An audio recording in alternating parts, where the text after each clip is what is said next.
All right, we're going to go over some rowing technique. This could honestly be a weekend course. I've taken them, but we're just going to go over a couple minutes just talking about the basics of the rowing stroke.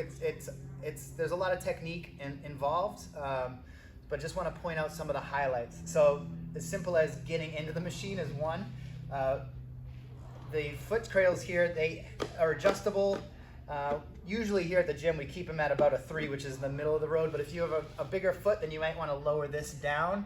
If you have a smaller foot on the smaller side, then you can simply raise that cradle up, which you can see right there. It's pretty easy. Once you're in the rower, you can see how they adjust pretty quickly. But we keep it at the 3, which is kind of the middle of the road.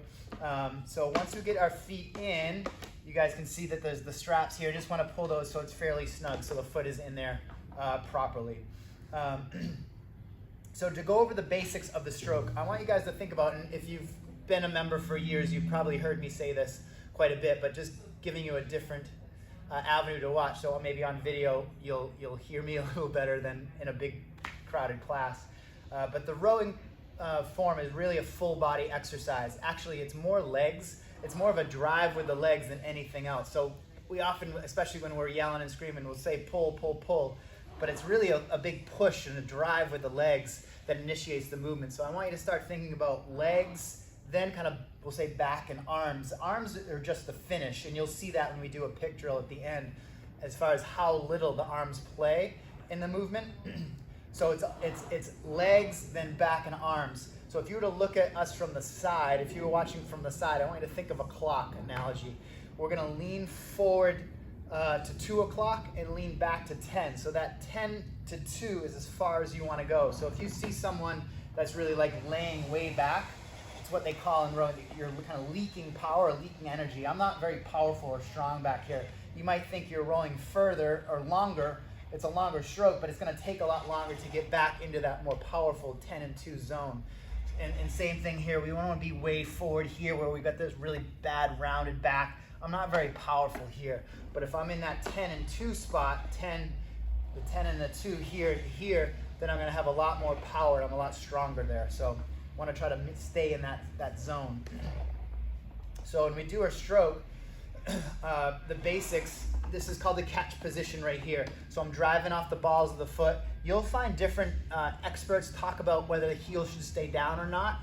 It's really, it depends. I would say especially if you've got tighter ankles, your heel's going to come up a little bit. That's perfectly fine. Keep that shin angle perpendicular to the floor, so you don't want to bring the knees way over the toes here where I'm losing that perpendicular shin angle. But a slight heel lift is fine because we're initiating the drive with the balls of the foot to start the pattern. Then once the heels get down, it's a full foot drive out, okay? So again, this is the catch position. Then we go into the drive where again, it's going to be legs, then back and arms, and we finish with the arms here. Handle's gonna finish kind of at that upper ab, lower chest area. And then to go to the recovery position, we're just gonna let the handle out and then come back on in. So 2 things I wanna talk about here, and then we'll go through a pick drill, it's called. So it's legs, back and arms. Always wanna keep the chain straight, okay? Chain straight. When we start going really fast, and if you hear all that clanging, that's not very efficient stroke. So you want that chain to slide across the table. So if you're watching from the side there on the camera, you should see that chain stay pretty straight the entire time.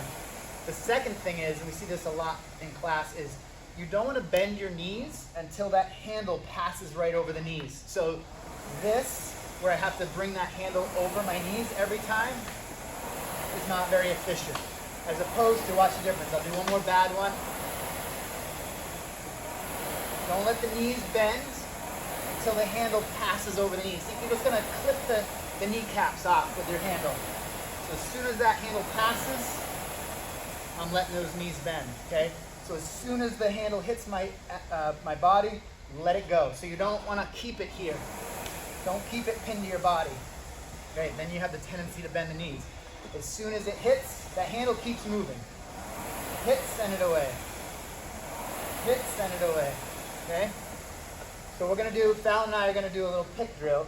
You ready for the pick drill? So you can throw those feet in, the cradles, cinch them up. Give me a second here, I'm out of breath. So we're just going to do the arms only first, okay? So remember the 10 and 2. So if I'm sitting at a 90 degree, I'm at 12 right now. I'm just gonna lean back a couple clicks, okay?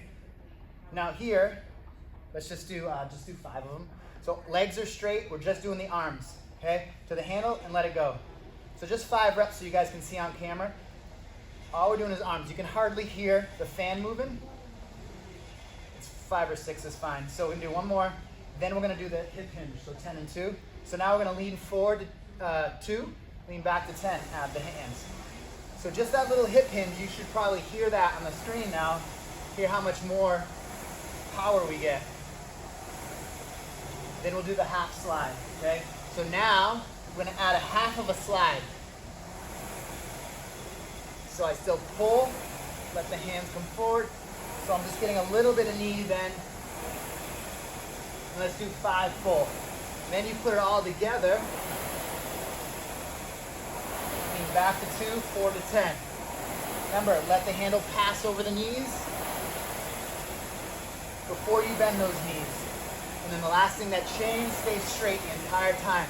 Just sliding over a table, okay? So there's a couple things to think about. That pick drill is good because it kind of breaks the stroke down into those manageable pieces. So you can always start with just leaning back a couple, just work on the arms. Then add the hip hinge so you can hear the power increase.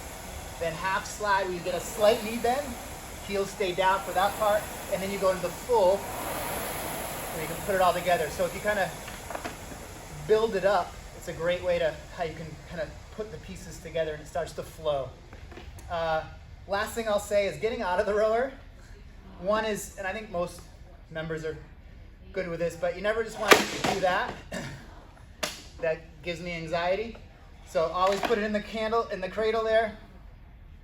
And then 3 parts to get your feet out. Instead of like doing this, especially if we're doing relays or something, or pushing this down, because now it's super tight so I can't get my foot back in. So the 3-part dismount, if you will, or a way to get your feet out. Just gonna, that plastic piece, you just push it to the side, drive your foot up, so toe up, and then heel out. So push the plastic to the side, toe up, heel out. And now it's loose so I can get my feet back in, and I'm good to go. Okay, so again, plastic to the side, toe up, heel out. Plastic to the side, toe up, heel out. So I hope that's useful. If you guys want to chat about that pick drill a little bit more, it's something that's really good. It helped me a lot trying to put the pieces together to break it down and do those individual pieces. Let's chat about it more in classes, and I hope you guys found that useful. Thanks.